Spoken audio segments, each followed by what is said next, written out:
Hey, it's Sparky, Fifer, 1250 AM, The Fan, live here from the 17th annual Fan Toy Drive.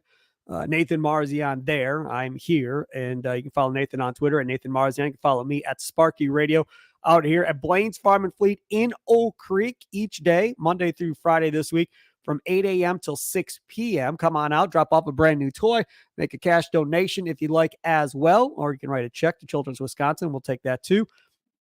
And then, of course, if you can't make it out here during the week, you can also donate online at 1250amthefan.com. And like I said, everything goes towards Children's Wisconsin and Robin's Nest, which is an arm of Children's Wisconsin for foster care and foster parents and foster kids and all that fun stuff. So make sure to make a donation all week long. Today, did pretty good in cash. Toys, not as well as we'd like to do. Obviously, day to day, but hopefully we'll be better coming up on Tuesday, day 2. Look forward to seeing everybody out here in Oak Creek on Rawson Avenue. All right, Nathan Marzion. I am getting really fed up with people writing crap about Adrian Griffin is the worst hire ever and everything. I mean, it helps that you're from Boston when you write that stupid crap. But either way, I'm sick and tired of reading that stuff. I'm sick and tired of watching Bucks media freak out over every little thing that happens in a basketball game. And they aren't helping things by overreacting on social media for all these idiots to see and enjoy. Everybody just needs to calm the hell down, I guess, before we get into our first topic, which is the Bucks defense. Sunday night's game. Yeah, they were getting killed. 26 points, whatever it was. And everybody's freaking out. And people are, oh, my God, people paid money for this game. And what a waste of time this was. And they don't care. And they're turning it over and da-da-da-da-da. I said nothing. I just kept watching. I stayed out of it. And then the Bucks come back and win. And it's like, oh, so are all of you going to come back and apologize now for the overreaction and drama that you caused yourself? I mean, literally, y'all are stressing yourself out. You all are costing yourself a good year or two on your life by overreacting to a meaningless November basketball game in which they ended up winning anyhow at the end of the day that you were freaking out about for 2 quarters of the game. Like, everybody just needs to chill the heck out, man. They have Damian Lillard and Giannis. They by themselves won the fourth quarter. They outscored Portland by themselves in the fourth quarter. Those 2 players, Drew Holiday and Giannis, weren't going to do that. No. Wasn't happening. You have Damian Lillard. Please, can everybody just chill the hell out? Okay. To you, Nathan Marzion. Yeah, it's been a frustrating first, month of the season to watch and to just be on Twitter and see all the takes and everyone overreacting and just everyone I think is so quick to want to judge everything and to want to come to conclusions on everything and to want to say this is good or bad and be the first to be everyone kind of wants to be first to say, hey, I'm out on Griffin before anyone else is. And, I'm planting my flag. And it's just let them, give them a couple months to really start to analyze how they're looking, how they're improving, if they're getting better. There's going to still be ugly games in, February, March, April. There's going to be some games that they just aren't good. There's going to be some halves that they just aren't good. We saw a half that they just laid an egg against the Blazers on Sunday. They were awful for a half. And again, as you said, everyone kind of right away starts to panic and say all this stuff. Well, then you got to also acknowledge that they were really good in the second half. You can't really just look at the first half, say this is how this team is. They completely do the opposite in the second half and then say, well, the first half sucked, so, we shouldn't be happy. No, you have to look at both sides of it. It's I don't know. I feel like if they had started the game well and went up 81-55 and the other team came back, made it a game, and we had won a close game, people wouldn't be complaining because they'd be like, oh, well, we dominated. We just let up off the gas. But somehow that would be perceived as better than a team that comes back and wins these games and is good in the fourth quarter and has good clutch time offense, which is something we haven't had in the past few years. So many people complained about how we were these past few years where they beat a lot of teams in regular season. They were really good in the regular season. They were comfortable a lot in the regular season where they weren't in a ton of situations where they had to come back, where they had to really fight for wins and they had to adjust things on the fly and they had to have elite crunch time offense. They didn't need to do that a ton because they were always winning games. They were always up. They were always comfortable. And that ended up hurting them later on when they were faced with adversity, when teams did hit them first or when teams did punch back at them. They weren't necessarily always equipped to handle it. And people complain about that. Now they're doing the opposite. Now they're the team getting hit and they're responding and they're playing well when they need to. And somehow that's bad because they're in that position to begin with. It's I totally understand being a little concerned, being like, I'm not sold that this is all going to work. I'm not sold on the defense, and pointing out some things that are bad. Like that's normal. That's being a fan. I get that. I'm not saying everyone has to be convinced they're going to win the finals and none of this stuff matters at all. Like, I get having some concerns. I get raising some concerns, but some of the takes are just pretty ridiculous. As you said, the people calling for Griffin's job, the people proclaiming that it's a disaster hire and acting like this team hasn't gotten better or like this is the exact same thing we've seen all season. No, some stuff has continued, some stuff has gotten better. You're not going to see every single game improvement. There's going to be games where you start to improve and then you go, oh, you have a really bad game. And then you start to get bad and you have a bad game. And all of a sudden you have a really good game. Like, there's 82 games. There's going to be some random bad games. There's going to be some random good games. You can't react game to game, quarter to quarter, half to half. Like, this is just how this team is. And it's very exhausting. But ultimately, they're not as good as their record shows right now.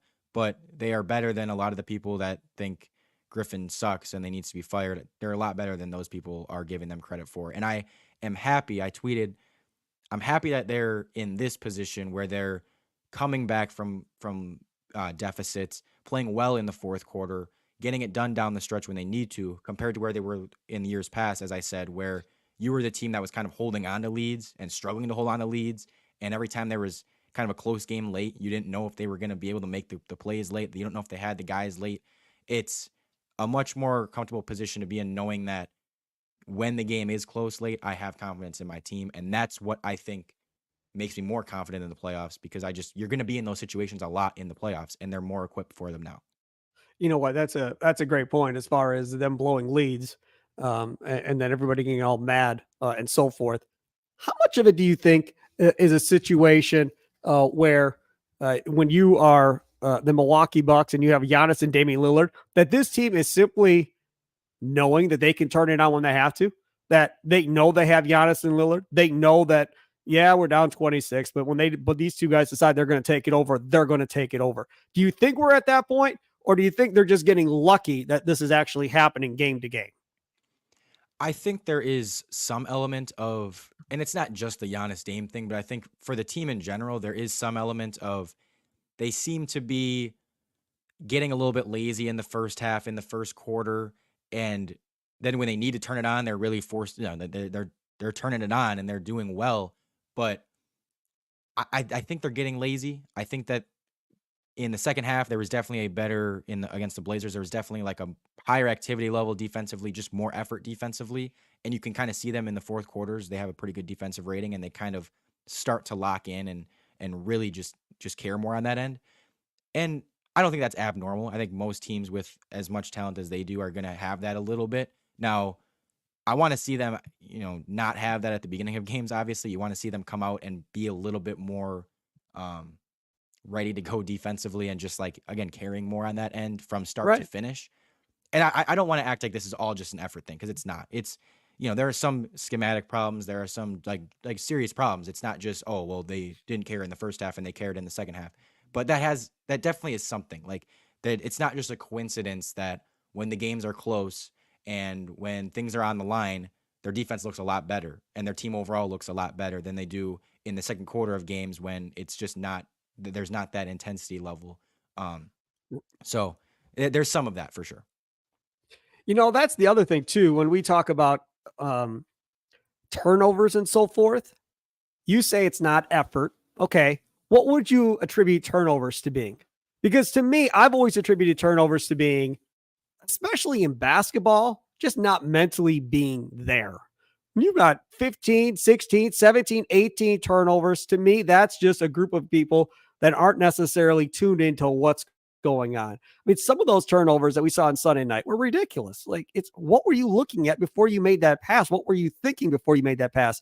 You could call it careless, but to me, that goes back to being a big part of the mental side of things when you're playing. And when you have veterans, which this team is made mostly of, you would expect better than that in a regular season, which these guys have played. Now, if this was Portland, right, and there are a bunch of young dudes trying to figure out how to win and trying to figure out all of this stuff, and it's a long season, it's a grind, they're not used to it, and they're mentally checked out at certain points of the season. Okay, I kind of understand that. I get that. They're trying to figure it out.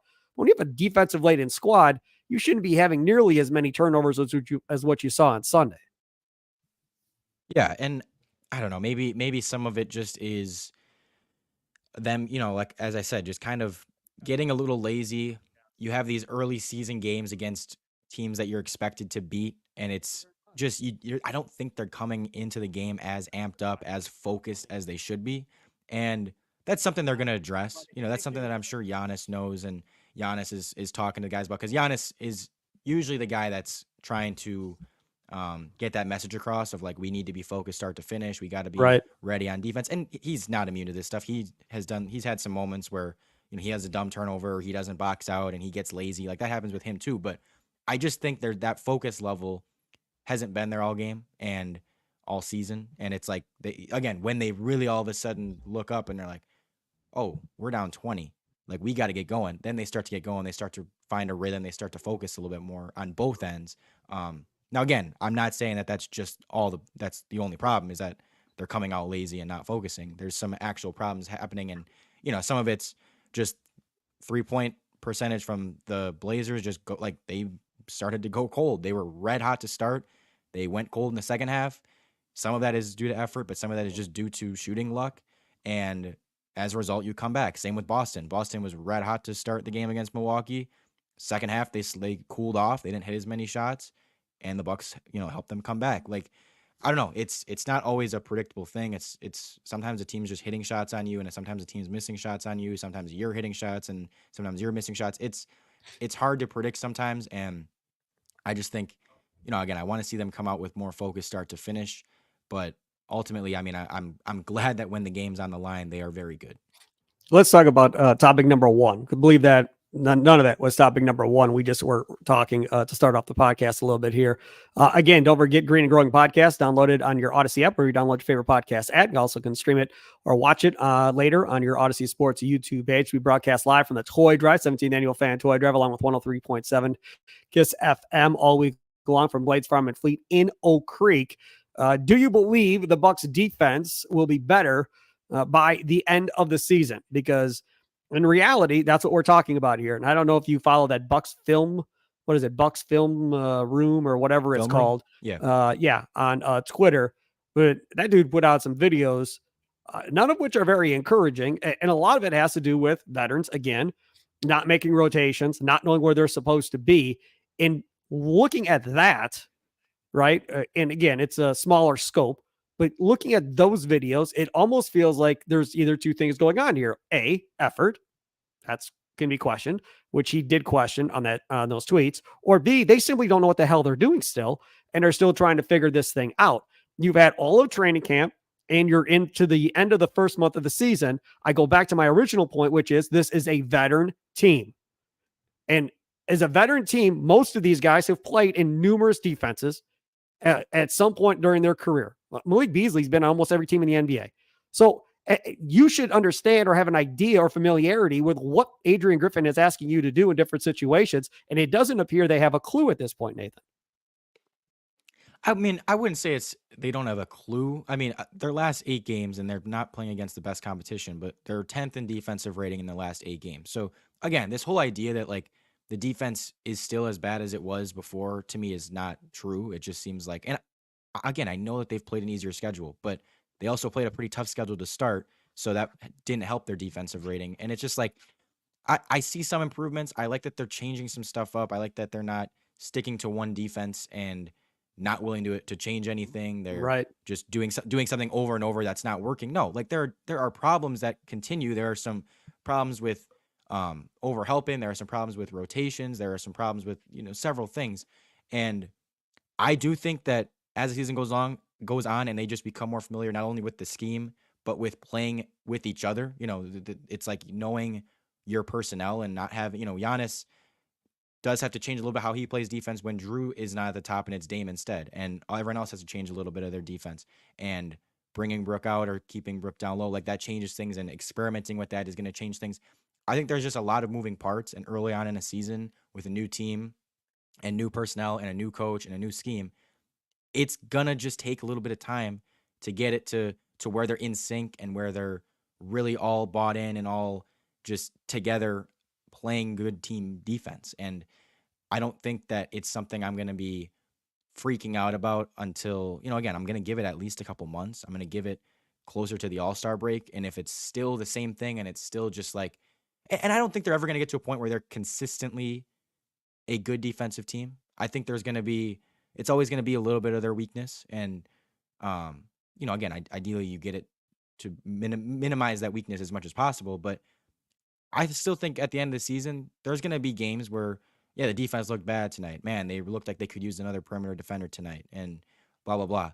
But you want to see it get to a point where they're not,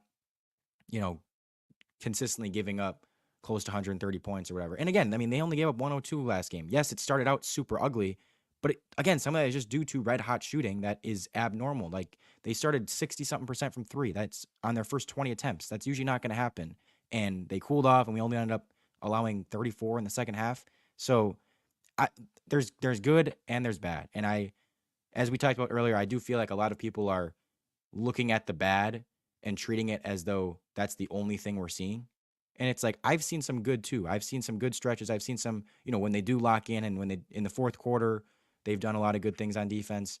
And I don't know. I'm not going to freak out about it right now in November.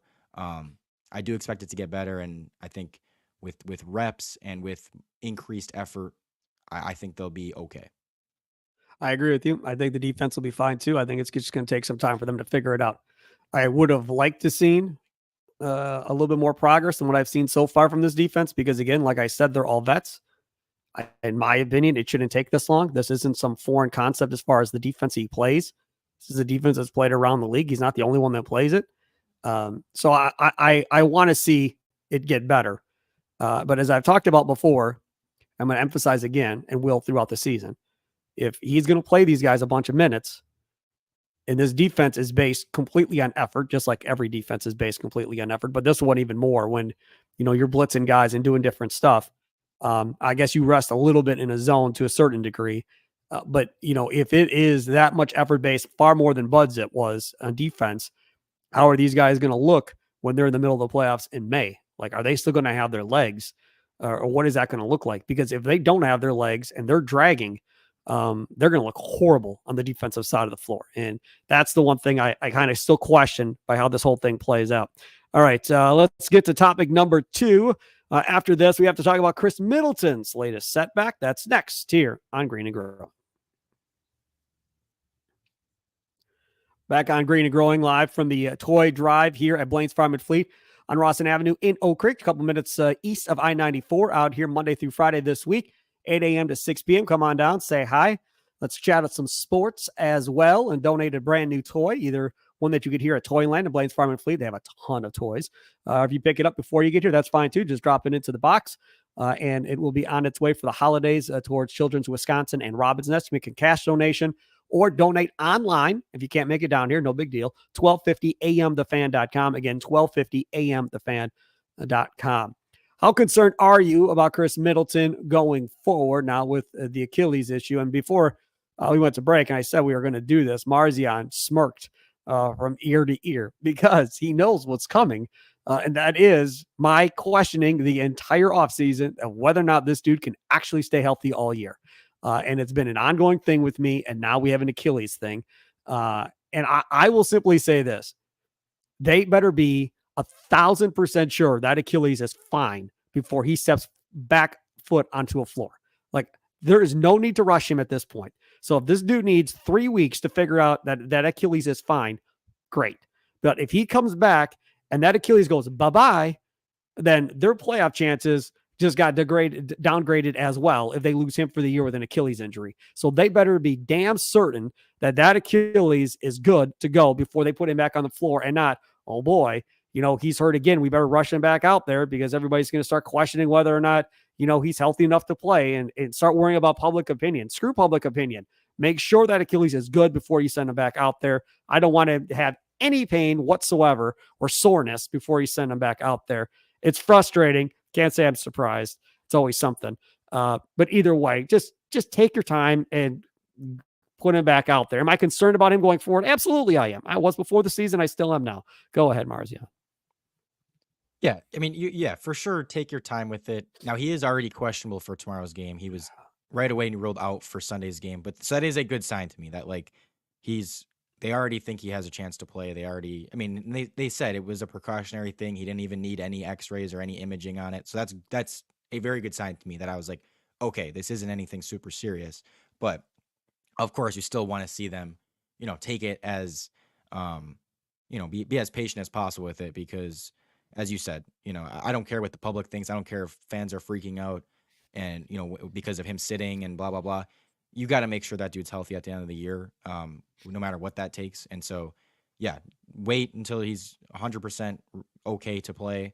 And I think that's kind of what they've been doing. Like, I don't think they want to, with his knee, I don't think they wanted him to be playing 30 plus minutes until they were 100% sure he could play 30 plus minutes on the knee. I think that's part of the reason they've just kind of slowly brought him along with that. So I think this whole thing is just them being super, super cautious, and I hope that's what it is. And the question, am I concerned? Yeah, like there's got to be some level of concern. I mean, it's a key piece of your team that has now had multiple injuries, and I'm hoping he can stay healthy. I'm hoping he can just be there at the end of the year and playing in those playoff games. And at that point, that's as good a position as you can be in. But I do still think that Khris is going to be okay. Khris is going to be playing pretty soon here and continue to get ramped back up. And again, for the most part, he has looked pretty good in his minutes and in his games. And there's not much I see like defensively hasn't been the same player, but I think that offensively he's been pretty close to his usual self, and that's kind of the key is having him offensively to be that connective piece and really tie things together on offense, which he has done a good job of doing. So just praying he's back for the playoffs. Let's talk about this a little bit farther. As far as Middleton playoffs and this team and the impact. When Drew Holiday was here, you couldn't count on him to be that guy offensively in the playoffs to take that step up, right, and get you 30 a night. Like he just wasn't capable of doing that. He wasn't going to do that. So when you lost Middleton, it was like, well, we're screwed. It's over. But do you feel chances of them able to overcome a Middleton injury because they have Lillard? Or is it no better now than it was before because you still are without that third score with Khris Middleton and what he's able to do as far as passing the ball and what he allows you to do as far as bringing the ball up the court, initiating offense, and so forth? I definitely think you have to have more confidence just having that much, much more prolific scoring guard in Lillard. Because when you lose Khris, that's ultimately what you're losing is that ISO scoring, perimeter shot creation. That's the main thing you're losing. And we saw that in that Boston series without him. Like they just didn't have anyone to really do that. They had a bunch of shooters. They had Giannis, who's not a perimeter shot creator, and they had Drew Holiday, who's not really a perimeter shot creator. And it's just like, it's hard to get enough offense going when that's your offense. Like you just don't really have anyone to do that. And you're asking guys like Grayson Allen to do that. And you're asking guys like Pat Connaughton to be driving to the hoop sometimes. And it's like, that's not their game. And it just, that is not what you want to ask those guys to do. To have a guy that's one of the best in the league at that now is definitely more, put you in a more comfortable position if, worst comes to worst and you do lose Khris and you have to make up for that.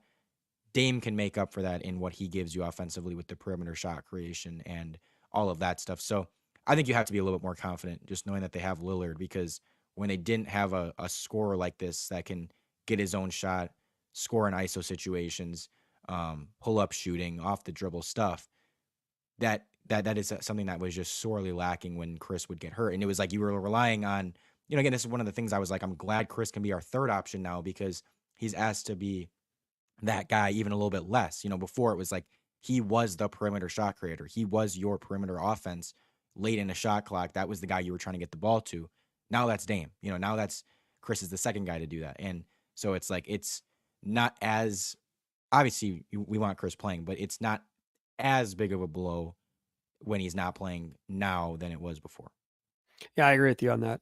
But again, I still think it definitely, I know you agree with me. I still think it definitely hurts their chances of winning a championship if he's not there, without question. All right, let's take a time out. Coming up next, the next question on the docket is how emotionally attached are you to Bucks regular season games? Because it feels like a lot of you are maybe way too emotionally attached than maybe what you should be. I know what Nathan Marzion and I feel, but we'll let you know what that is coming up on the other side of a quick timeout here on Green and Growing. Download it on your Odyssey app or wherever you download your favorite podcast app. All right, we're back here from the Toy Drive, Blaine's Farm and Fleet in Oak Creek on Rawson Avenue. You can donate online to Children's Wisconsin and Robin's Nest by simply going to 1250amthefan.com. That's there for you 24 hours a day, 7 days a week. If you want to come down and physically drop off a toy, that's my preference, as always. You can do that as well, Monday through Friday this week, 8 a.m. to 6 p.m. each and every day. Or you can drop off a cash donation as well. We have a cash bucket out here. You can drop off some cash if you'd like. And that goes towards Children's Wisconsin and Robin's Nest as well. He has Nathan Marzion. Follow him on Twitter at Nathan Marzion. You can follow me at Sparky Radio or check out, again, 1250amthefan.com for all the interviews I do during the course of the week. The question now is the last topic of the podcast. How emotionally attached are you to Bucks regular season games? And I see a lot of the same people on social media throwing temper tantrums and having fits that I saw back when the Bucks weren't good, doing the exact same thing in the regular season. Now, I will tell you this. Back then, made sense. Back then, they were just trying to get an 8 seed and get into the playoffs. So when you're trying to get into the playoffs, regular season games mean a hell of a lot. Mean everything. Every game is a big game. In games in which you're supposed to beat a team like Portland, you better beat that team because that could be a game that cost you from making the playoffs. Now you got these dumb play-in tournament, whatever. But back then, it meant everything. Now, when the expectations are championships, you're not worried about being in the playoffs. You're not worried about what seed you are. These just don't matter. This is an extension of preseason for this Bucks team. It doesn't really matter until March, going into April. Then you need to make sure you're playing the right way and that you're healthy. You want to be playing well going into the playoffs. You don't want to be skidding going into the playoffs because that's always a recipe for disaster more times than not in the NBA playoffs. You want to be playing well. That's when it matters. When you get to March, end of February, early March, that's when it should start really mattering about what this team looks like. So for me, I'm not there. I'm sorry. I used to be like you. I used to be a spazoid and freak out and throw stuff and swear and scream at the TV set and get all mad and come on the air and ask for coaches to get fired and do all that crazy stuff. We're not there. Those days are done. Could I get there in 10 years when Giannis is gone and be just as angry as I was back then and going nuts? Absolutely, I can. But right now, just kick back and enjoy it, man. And don't stress out until it gets later in the season. You can tune in this podcast a couple days a week, Tuesday and Friday mornings. You download it, listen to me and Nathan talk about the games. But there's no need to die earlier because of the damn Bucks when they're on their way to a championship possibly this season or some stupid game against the Trailblazers in November. It's just dumb. Just think about it for a second before you freak out every damn game. There's my rants from the Toy Drive. And I'm supposed to be happy because I'm trying to raise money and get toys for kids. And here I am all pissed off out here at the Toy Drive now. And then Nathan, he just laughs at me. Just like everybody else does. Why is it every time I get mad? When I was on the radio, Rami Makloff, Gary Laurie, they just laugh at me when I go on a tangent. Everybody laughs at me. Nobody takes me seriously. All right, Marzion, go ahead. So I'm like, I watch every Bucks regular season game, and I am, truthfully, like I usually am standing in front of the TV. I'm usually pacing around. But that doesn't mean I'm gonna still overreact. Yes. Really? But yes, but it's not because I'm like, oh my God, they have to win this game or anything like that. It's just my innate, like, okay, game's on. I just want to see them look good. I want to see everything go well. I get into the game. Yep. But I try to keep a balance of like, yes, I'm very into the game. I care a lot what's happening. I want to see them look good. I want to see them, hopefully getting better. Like that's what this season's about. It's about getting reps, getting better. You want to just see them slowly but surely. Okay, Dame's getting the ball a little bit more. I like that. Okay, Giannis as a roller is getting a little bit better. I like that. Their defensive activity level is getting a little bit better. That's good. This still needs work. Like that's what this is about. This isn't about, oh my God, we're losing and it's the end of the world because we're about to lose to the Blazers. Like, no, it doesn't matter. I was upset with what I was seeing and the effort level I saw in that first half, but I was like, all right, it's a long season. Hopefully they get better and blah, blah, blah. And same with when they look good. It's like, okay, great, but they still got to keep this up. They still got to, I try to keep a balance of getting really into the game, being super invested, but also not, game to game taking too much away from each game, because it's just one single game. It's a game in November that, yeah, as you said, Right. there's no, I don't think there's a single ounce of this game that's going to matter in May when you're playing in the Eastern Conference Finals. You're not gonna be like, oh, but we looked bad against the Blazers in November. Like, who cares? Yep. It's now, again, you want to see it improve. You want to see with reps them slowly get better and better. And if this stuff is continuing later in the season, you can start to say, okay, this might just be who they are. They look flat every single game. Okay, that'd be a problem. But it's like, we've seen it a few games. We've seen some games they look really good. We've seen some games they look bad. We've seen a mixture of things. You don't have to come to a conclusion right away. You don't have to every game. If they go up 80-50 in the next game, that doesn't mean, oh my God, we're winning the finals. If they go down 80-50, it doesn't mean, oh my God, we're screwed. Like, it's just, okay, I'm glad they're playing well. I'm glad they are showing what they can do if they're up. If they're down, all right, they got some stuff to improve on, but you want to see it get better. Again, last game, it's like they're down 80-50, 81-55. Everyone's complaining. You want to see it get better. It does get better, and then people are still complaining about how it was before. And it's like, well, then what's the point of even watching the comeback if you're just going to complain about they were down in the first place? I don't know. So, yep. Yeah, I am emotionally attached very much, but I don't take too much from each game. He is Nathan Marzion. Follow him on Twitter at Nathan Marzion. Follow me at Sparky Radio. We'll be back. We'll record another one coming up on Thursday night. And again, tell your friends, tell your family members, Green and Growing, baby. That's the place to be on your Odyssey app or wherever you download your favorite podcast at. Appreciate it. I appreciate to all the Children's Hospital volunteers that have been out here, Children's Wisconsin, I should say, and Robin's Nest volunteers all week, including right now while I'm doing this podcast, Chris Schwab and his family, his wife and his son, have been collecting cash and toys for us while I've been doing this podcast. So thanks so much to them as well. And thanks for listening to another edition of Green and Growing. Enjoy the rest of your day. Toodles.